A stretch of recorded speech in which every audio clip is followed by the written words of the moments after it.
Today on the Topping Show, Daily Wire versus the YouTube, Call of Duty boycott expands, Amazon Alexa shuts down a house because of alleged racist remarks, Hilton Hotels abandons San Francisco, Netflix might host a golf tournament, Novartis to buy Chinook, Lockheed Martin teams up with Global Foundries, an author cancels a book because it took place in Russia, and GM to invest about $500 million into a Texas plant. All that and much more on the Topping Show.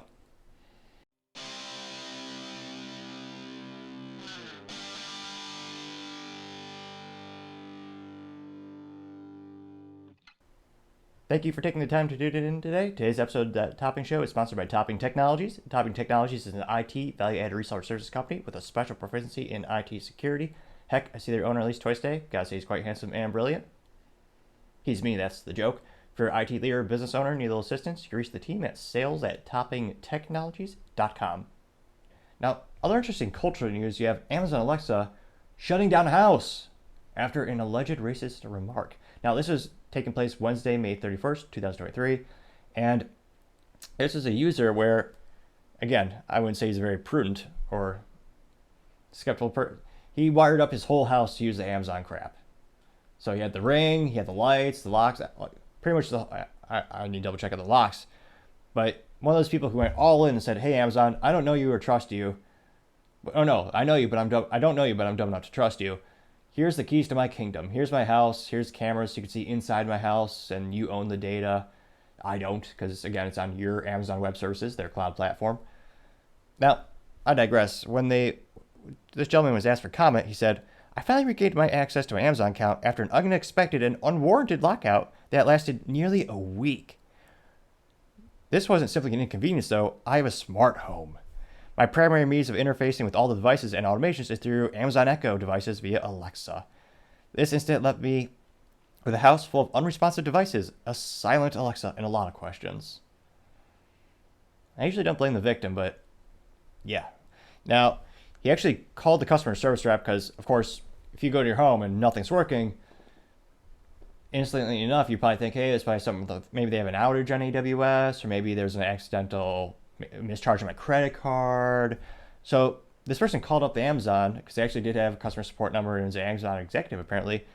And he called and said, he asked him what's up. And actually, in an accusatory tone, apparently, he said, "Are you sure you don't know what's going on?" He goes, "No, I have no idea. What are you talking about?"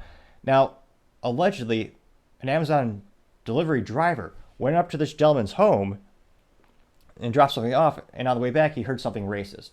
So this employee of Amazon filed a complaint, and Amazon just shut off his whole house for a week. No, and apparently there's barely any recourse. So this gentleman, he had all that data, so he had the streams, all the videos, so he sent that information. Well, I guess he resent it because it's all on Amazon Web Services anyway. But he sent him the data saying, "I'm not hearing anything racist here."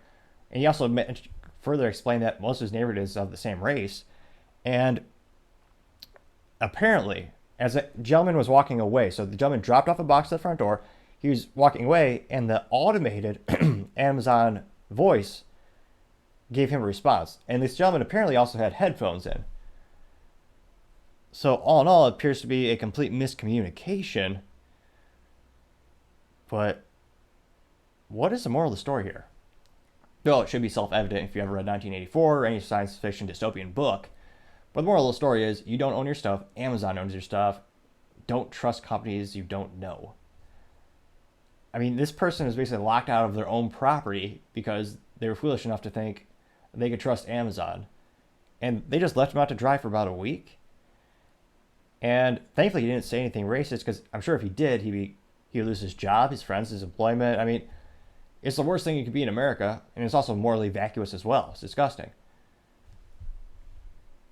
And this guy, apparently, he had the evidence, he showed them, and yet they didn't care. They just took about a week to let him gain access to his stuff. Oh, if he has a modicum of intelligence, I'm sure, or I would hope, he would rip all that stuff out of his house so he doesn't have spyware or spying devices everywhere to begin with. But also, you don't have these instances where you can't use your stuff because you've wired it all into one ecosystem, which again is the big downside of convenience. A lot of people think these products are convenient. Personally, I don't trust them. There's a reason I don't have those little echoes everywhere, all over the house.